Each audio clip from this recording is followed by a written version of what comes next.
Hey, it's Molly. Welcome back to my channel as we're going to take a look at the Capricorn New Moon happening on December 30th, 2024 at 5:26 p.m. Eastern Time, so be sure and adjust for your location on the planet. For this last new moon of the year, we find the Sun and the Moon conjunct at 9 degrees of Capricorn, 43 minutes. This is the area of your chart to identify, as this is where the Capricorn energies are setting a new intention for you in this lunar cycle. This is a time of being clearer on where you want to go, what you're moving towards, what matters to you in the bigger scope of your life, and to be realistic in your planning and approach. The Capricorn areas of your chart here are receiving a renewal of energy, and this is going to set the tone for also the new year. So this is a beginning point that could give you some areas of reflection around what you want to create in 2025. However, there's also the energy of reflection here, where you could be looking back on what you achieved in 2024, what transpired for you, what you experienced that formed you and shaped you in some capacity. Capricorn is the third and final earth sign in the zodiac wheel, and so it gives us a new connection to reality, to your personal reality as well as to the world at large. And how do you want to show up in the world? What have you learned and come to understand around your responsibilities at this time? What are you getting clearer around as well? And so the Capricorn energy moves slowly. It likes to carefully assess and think things through, considering the long-term consequences, as well as how is something going to come together? How am I going to make this work? So this is actually a great time to be aware of what you want to achieve in 2025, but you might want to sit with it, as the new moon is also the time when the sky is the darkest and the energy can be quiet. Now, with this particular new moon, we have the ruling planet, Saturn, at 14 degrees of Pisces, 26 minutes, making a beneficial sextile to the sun and the moon. And this is the energy of support, stabilizing. It's bringing in what is completing for you. And Saturn in Pisces is showing us what we need to phase out and move away from, what is ending, what you have already experienced, and now there is the emotional unraveling or the spiritual understandings of what you've learned and what that was about. The Saturn energy here brings about responsibility to the Pisces areas of our charts, what we need to take care of. Maybe this is something you have been confused about. You have put it off or procrastinated. That Pisces energy will delay, disassociate, push something away when it doesn't know how to approach it, how to take care of it, how to work with it. So this could be a new moon where you actually have some insights into what you need to do that Saturn in Pisces has been holding for you. It's that post-it note that doesn't go away, that's reminding you of something that needs to be taken care of and finished up. And in Saturn, it relates to our physical reality. So is it a project? Is it something at work? Something at home? Whatever is unfinished is going to be coming up here. Now, that unfinished energy could also be something that you are holding internally that you need to release. You need to energetically let go of it and find closure. So this could be a new moon highlighting where you're ready to have closure, to accept an ending, to understand how a part of your world or something in your experience played out, and to accept it as is. And that's part of how this Saturn in Pisces works, is that it brings in a mature emotional understanding of whatever happened, whatever played out, whatever you went through, to give yourself peace around it, whatever that looks like, to give forgiveness to yourself, to another, to a group of people, whatever the case may be, because that can also be how you're able to finally step away and move on. And that could be part of the responsibility here that the new moon is bringing your attention to, that you're not meant to carry it forward. That whatever you feel like you are holding onto or holding up, the Capricorn energy holds responsibility and wants to see things through. But this Saturn is saying this has gone as far as it can go in this cycle, in this lifetime, in this chapter. And you're meant to be phasing out what no longer supports you and what you don't need to carry anymore. Now, because this Saturn has already visited 14 degrees of Pisces previously this year, this is something you've already been aware of and you've already been working through. And this Saturn has been in a square with this Jupiter, 13 degrees of Gemini retrograde. The square was exact December 24th. But this would have brought mental processing to the equation. A restlessness, overthinking it. What do I say? What do I not say? What am I learning? What am I learning? Did I learn it? Lots of questioning can happen here. And this is also where I feel the Saturn influence, which is strong, is meant to calm the mind, calm any anxiety, overthinking, anything that's over processing. So there could be something here that you've had on your mind for a while, and it's a figuring it out energy.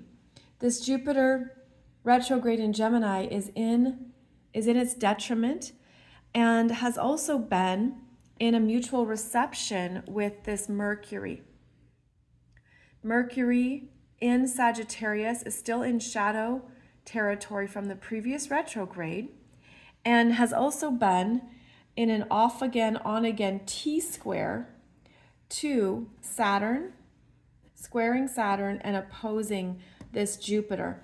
So the mind has been very restless in sorting through the bigger issue that you're looking to complete and resolve. And this Mercury will not clear the shadow territory until it gets to 22 degrees of Sagittarius, January 3rd. But I feel that the energy is actually strongest when Mercury enters Capricorn. I believe that's January 12th or 13th. And that's when there's greater certainty here around what you've been learning. This has been a grand soul lesson of some kind. That's part of the T-square energy here with Mercury and Jupiter in mutual reception. Mutual reception means they're in each other's sign. So this Mercury is in Sag. Sag is ruled by Jupiter. Jupiter is in Gemini. Gemini is ruled by Mercury. So they've had this connection going back and forth, and it could feel like it's been a lot of the processing, reviewing, especially when Mercury was retrograde, reconsidering. And now the influence here of Saturn is, well, what did you learn? And what are you taking responsibility for? Which is also what Saturn requires. There's a spiritual responsibility here related to a karmic lesson, a soul experience, a deep healing, something that, could have had you going in multiple directions in multiple places with this T-square in the mutable signs. The mutable signs can be very scattered and don't always focus well. But with this new moon, You're meant to rise up. It's going into the peaks of Capricorn, the mountain peak, to see the vantage point, to see the higher vantage point, to get a lay of the land. And when you do so, there's new information that you'll grasp. And there's something coming through that you could realize, you were learning more than you thought, for example. This runs deeper than you first expected. So keep in mind that I feel this particular Capricorn new moon involves softening the edges and to be compassionate to ourselves, to be forgiving, to be accepting, and to look at where you can grow from experiences. You're requiring yourself to do better. And Capricorn loves that. Loves that as a next level of self-respect, personal integrity, raising the bar. I'm going to do better now. I've learned a lot from this, whatever this is in your world that has been unfolding over the past few months. I'm learning from it. I'm going to do better. I'm requiring more of myself. And that energy can feel quite empowering, but also commanding. There's a commanding presence to this Capricorn new moon. And when you then integrate that into your soul experiences, your karmic lessons, your spiritual healing, when you integrate that with self-compassion, you're really understanding, wow, I learned a lot. I'm grateful for the experience. I understand what it was about at multiple levels of my being. And now I get to have a new start here from that place of new self-respect and being in my personal integrity. The sun and the moon don't really make any other strong aspects in this chart, so they're basically getting the support from this Saturn. But we do have to mention the growing influence of this Mars retrograde in Leo approaching the exact opposition to Pluto at 1 degree of Aquarius. And this will happen within this lunar cycle because this opposition is exact at 1 degrees. It'll be 1 degrees Aquarius and 1 degrees of Leo on January 3rd. So 5 days after this new moon, we have this energy that is very challenging, disruptive, angry. It's a big fight. It's war energy. It's very much about rage and both sides being fixed in their perspective and their opinion. So there is no compromising. There is no budging here. It's the first time in our lives that we're having this standoff between Pluto at 1 degree of Aquarius and Mars, which will be at 1 degree of Leo. And they will have a second opposition in these signs of Leo and Aquarius the end of April at 3 degrees. So something is starting during this lunar cycle that will gain in intensity, in emotional strength. This is a battle over power. This is a battle of wills. This is an intense energy here. And when we look at it through the lens of energetic hierarchy, well, the Pluto is stronger. And that's because Pluto requires deep transformational change, will do anything to take down or remove what is not for the better good of humanity, for the future of humankind, for the collective. And this Pluto works deeply behind closed doors, within the tunnels, all around in the dark spaces to extract and remove what is no longer useful and what is holding back these plutonic intentions. Now, this energy is sextiling the north node here at 1 degree of Aries, which means the south node is at 1 degrees of Libra. So as I'm reading into this, the energy is focusing on a new beginning, a new start based on who you are, what you want.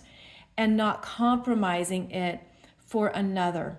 Now, you could either identify with the Mars in Leo energies or the Pluto in Aquarius energies here. You might feel that your energy is on one side more than the other, but keep in mind that this dynamic is happening within us. It's an internal struggle about where we want to go, the vision, the dream, the understanding of what it means to be on the planet as a more empowered, sovereign individual, and then what we're fighting against that relates to our personal identity, our confidence, our immediate sense of now, as well as our personal will.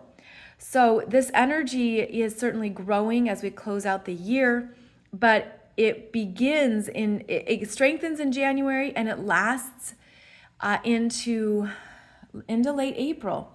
So it is a powerful standoff. And at this time here in December and January, it's working favorably with that North Node in Aries, which is embracing who you are now, embracing the new sense of self, where you're understanding this is what I want. This is my next chapter, my new adventure. This is resonating with who I'm becoming and who I've really understood myself to be along the way. So this energy does work to strengthen what you want next, but there could be people against it. Okay, so that can also be this Pluto in Aquarius, is the people who don't agree with what you want, the people who are challenging what you desire. And so that's another way to look at the Aquarius energy here, is that it is a group of people, a collective, perhaps somebody who embodies Plutonic power in your world that you're perceiving to be outside of you. And this is also the energy where there's no quick or fast resolutions. Rather, each side is locked into what they want. And then we have to look at, as Mars goes back into Cancer, Mars goes into the emotional experience he's having and what's being triggered and what's coming up around what you really need. And then later in April, after Mars goes through that retrograde Cancer energy of getting to the heart of what you need, Mars will then have that next standoff with Pluto, and Mars will then understand more of what he's going to do going forward. So we're beginning a process here with the Capricorn New Moon that involves some intensity that really gets turned up in January. But this is the time to have that grounded, clear, long-term perspective. And with the Capricorn New Moon, you could give yourself, let's say, a 6-month timeline here. And I'm saying 6 months because in 6 months we'll have the Capricorn full moon. And that always happens in Cancer season.